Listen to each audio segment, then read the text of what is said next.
are going to narrow it down. We're starting with a big global picture, and then we narrow it down to geopolitics in the Caucasus area.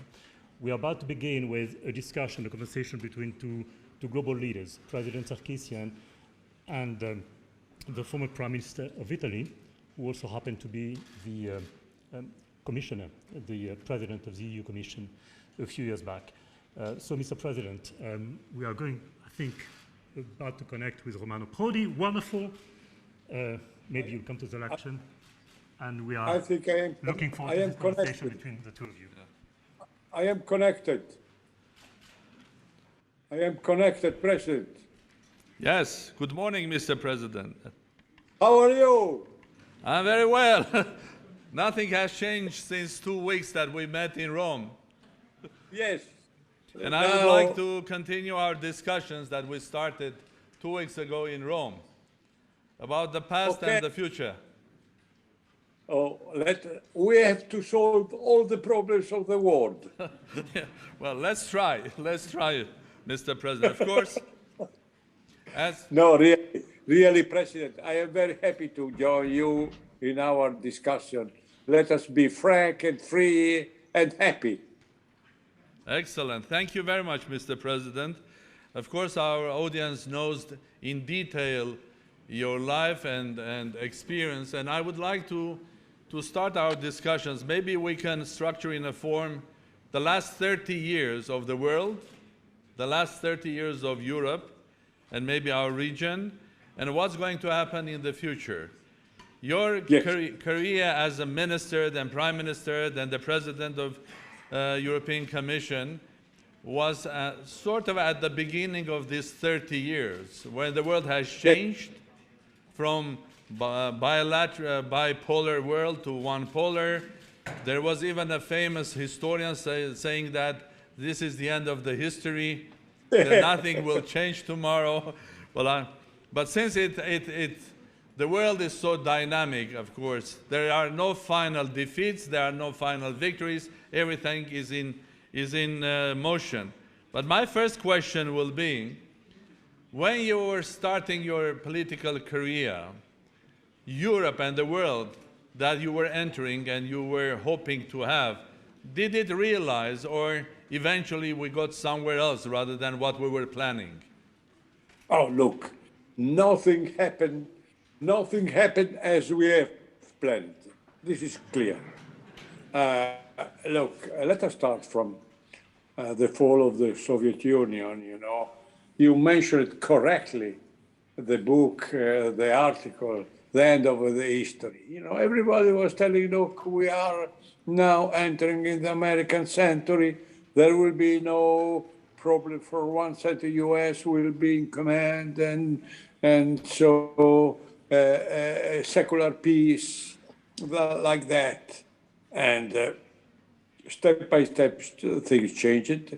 And of course, the new challenge is called China, totally different from the challenge of the Soviet Union.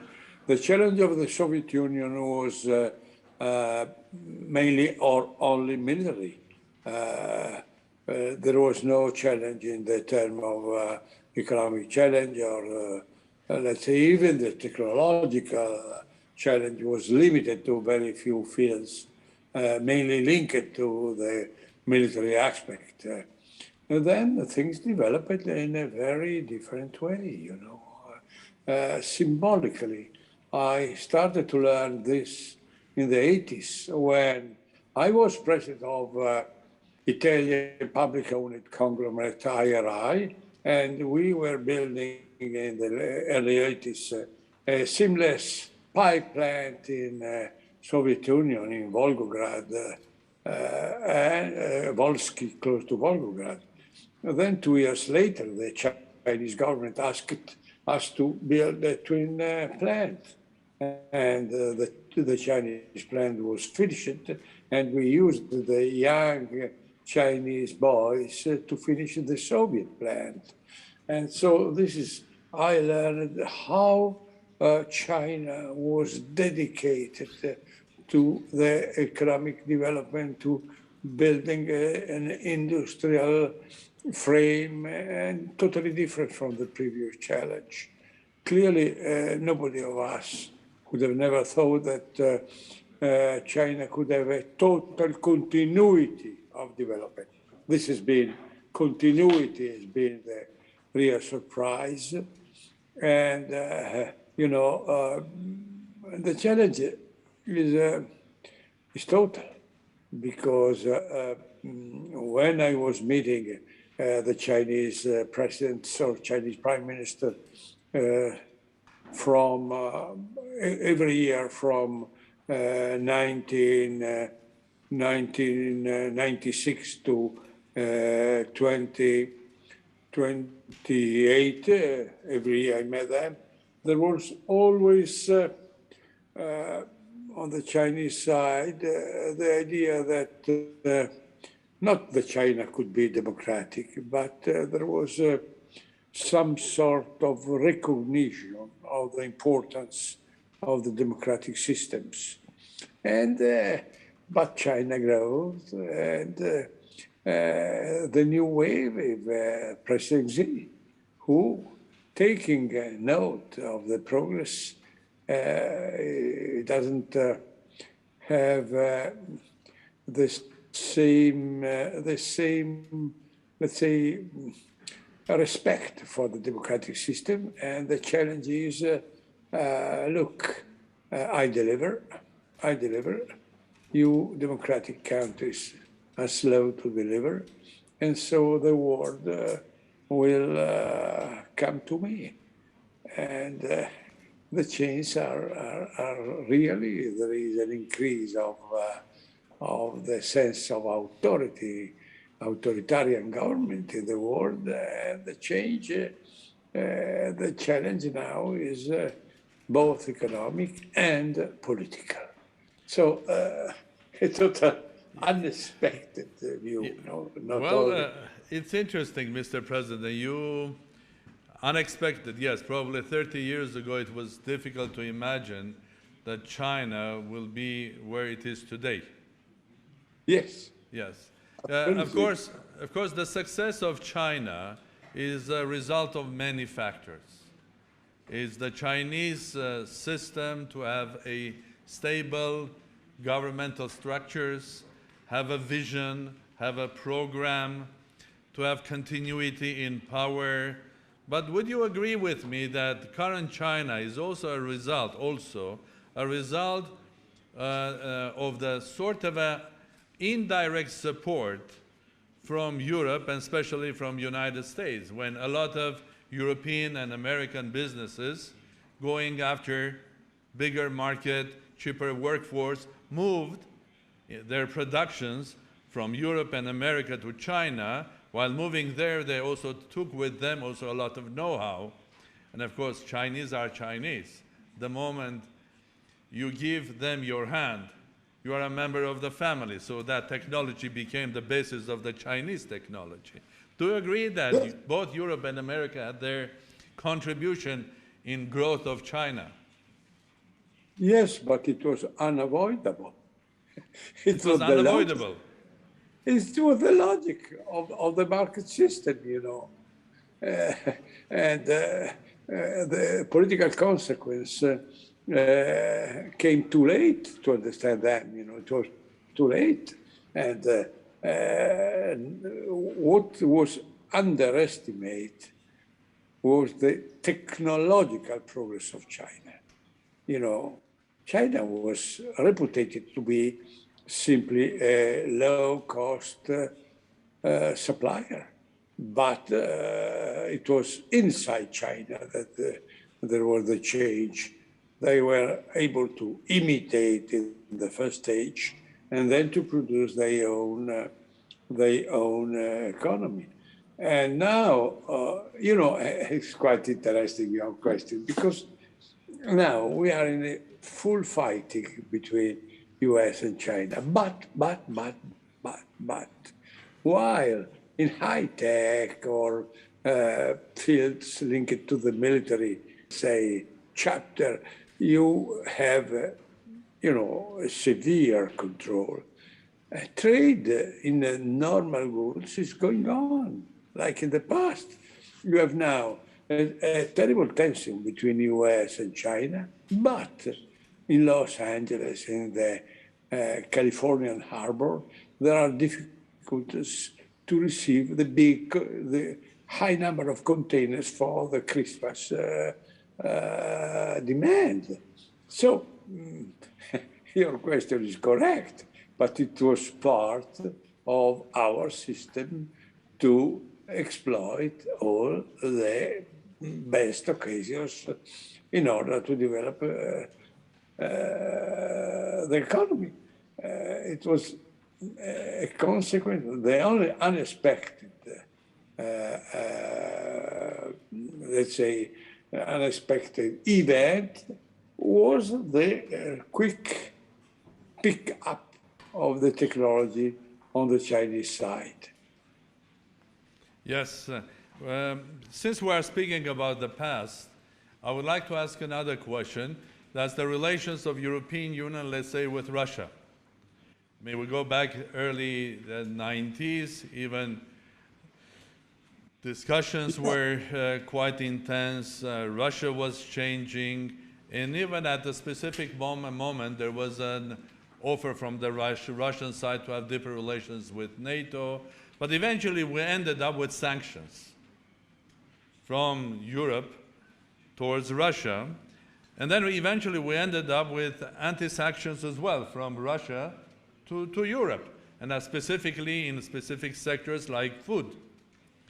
And I'm raising this question because, Mr. President, you're also the Prime Minister of Italy, and Italian businesses that were, especially in the food sector, I think suffered quite a lot because of these anti-sanctions.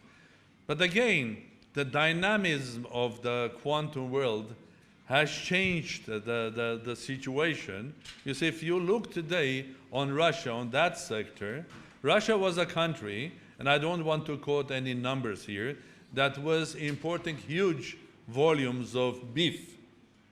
I mean, Russia and Kazakhstan, Australia, Canada, America are, by their nature, should have been the leaders of the world of beef production. But Russia was importing big part of its beef. Russia was importing wheat or grain. Russia was importing other agricultural food. But because of the anti-sanctions, that helped Russia to develop its own sectors of agriculture. As far as I saw recently, Russia has become the biggest exporter of wheat in the world again. And it's importing less and less of beef, or maybe in specific types of it. So the question is, did the sanctions or anti-sanctions, do they work or not? I do remember, as you mentioned, the moments in which there was a NATO-Russia meeting, and the agreement, the relations were very strong and very friendly. I ended my job in the European Commission as president in 2005, and in the last press conference with Putin, a newsman, a journalist, asked us, will Russia be member of European Union? Can you believe that? Because the situation of relation was so good, and I do remember Putin telling me, I shall never send 1 cubic meter of gas to China because I am linked to Europe. But the situation has deteriorated because of the international tensions, and this is a part of let's say, the big challenge we mentioned before between China and the United States. And in my opinion, the great mistake was to abandon Russia. So my answer to your question is very simple. Step by step, Europe ended to make an autonomous policy vis-à-vis Russia. And I wrote also about this, quite a few articles, telling that the sanctions were adopted by US, followed by Europe, but the damage was only on the European side, because We are trading with Russia, and we are in the border with Russia. But after the description of the split of the world I did you before, I can argue that this is only the consequence of this split, and there are no other explanation, and you mentioned the damage on the trade of my country. In this moment, Italian exports are going very well, but Russia is a lost market. We don't. Our exports are decreasing, and the problems are on the table. But and look, you mentioned the sanctions. The sanctions are damaging people, not governments. But this is a normal consequence of sanctions.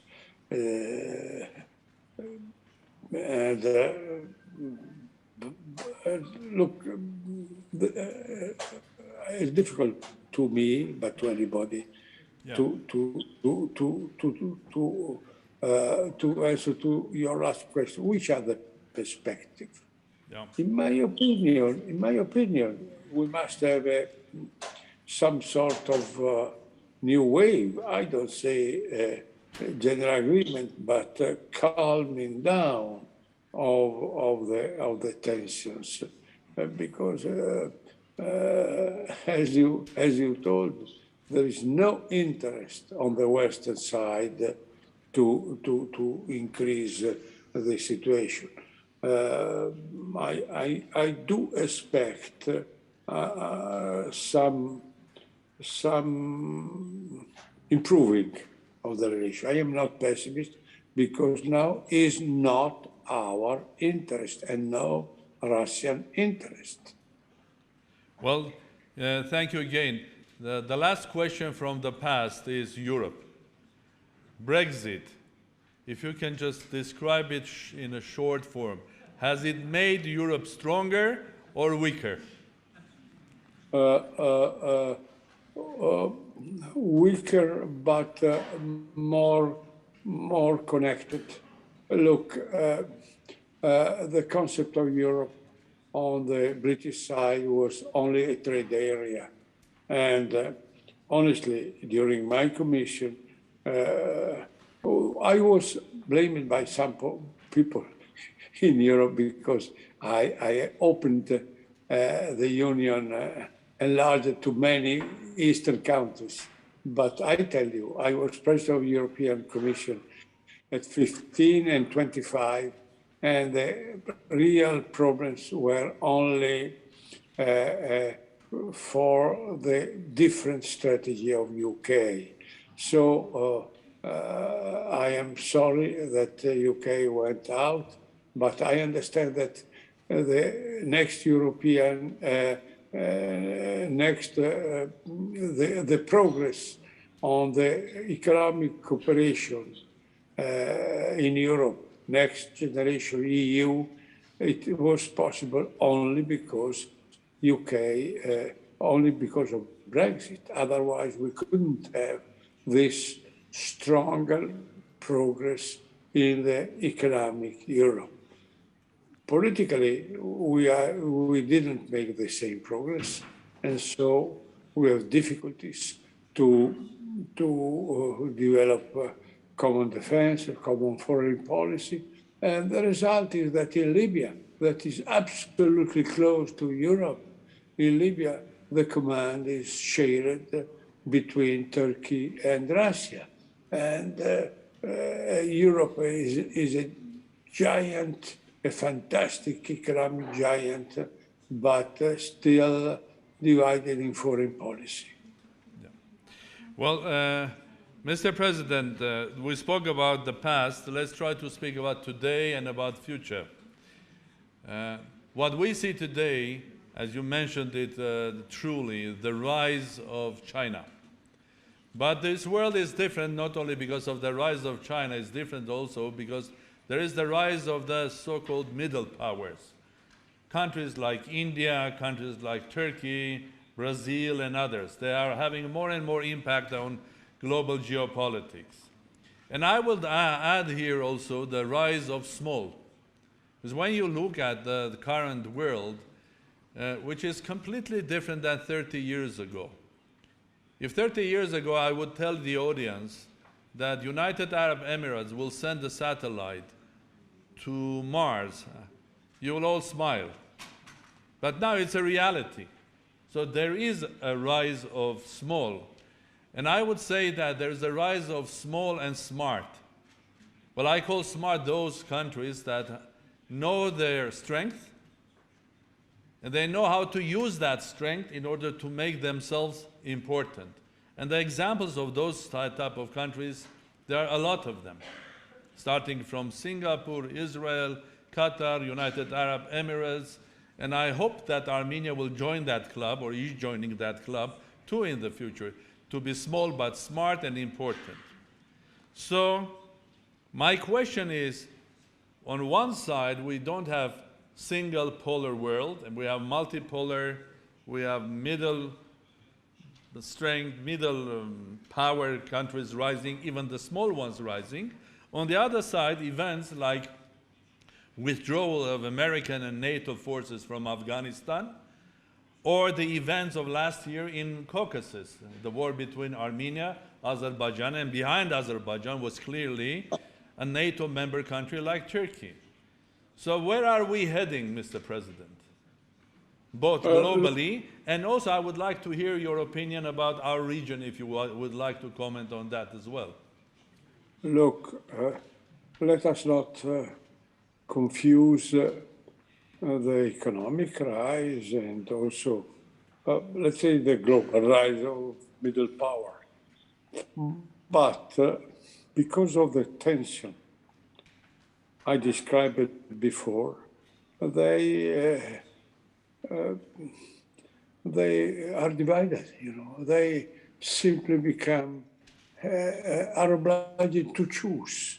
So it's true what you were telling, that India, Brazil, and so on, they grow in power. But every country chooses whether to be on one, is obliged in some way to choose, is obliged in some way to choose whether to be with China or United States. This is what I mean. Clearly, economic progress, the necessity for raw materials, energy, spread the wealth, the intelligence, the technology everywhere in the world. But you also baptize the country.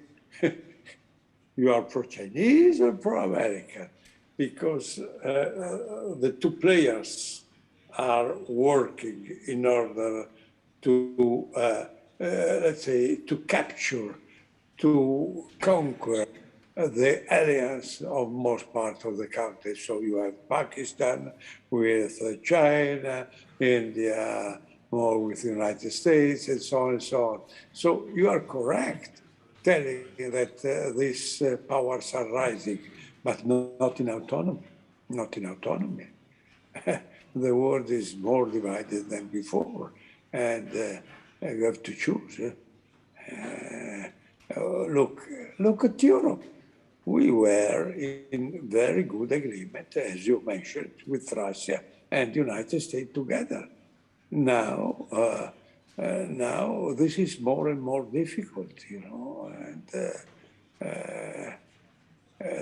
we adopted the sanction, the same sanction of United States, almost the same sanction of United States, because of the choice that the new world strategy obliges any country in the world. This is, you know, this is also, this is a global choice. And so middle power are increasing in economic presence, in the technological role, but now I cannot say that they are autonomous in the political choices. Well, thank you very much. And my last, not a question, is a small friendly request. Your wishes to this conference and to Republic of Armenia and to Armenians worldwide, including Armenians that live in Italy as well. Look, Armenians, thanks God, are experts of any country of the world, and they have an experience even in my own country, and they know more, many of them. This is because of history, as everybody knows, some bad aspect of history, but some good aspect of history, the intelligence and the ability of your people to interpret, give an interpretation of the new world. Clearly, the problem of Armenia, of all the countries in the area, is how to survive and balance being in the middle of the fractures of the world. It's look from Central Asia to Caucasus to the Balkans.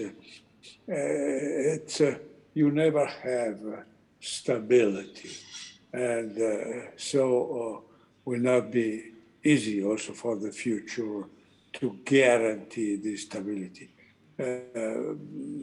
But personally, I do think that to have a stronger relation with Europe because of the cultural traditions, because of also because of your presence here could be a contribution to the strength and the stability of the country.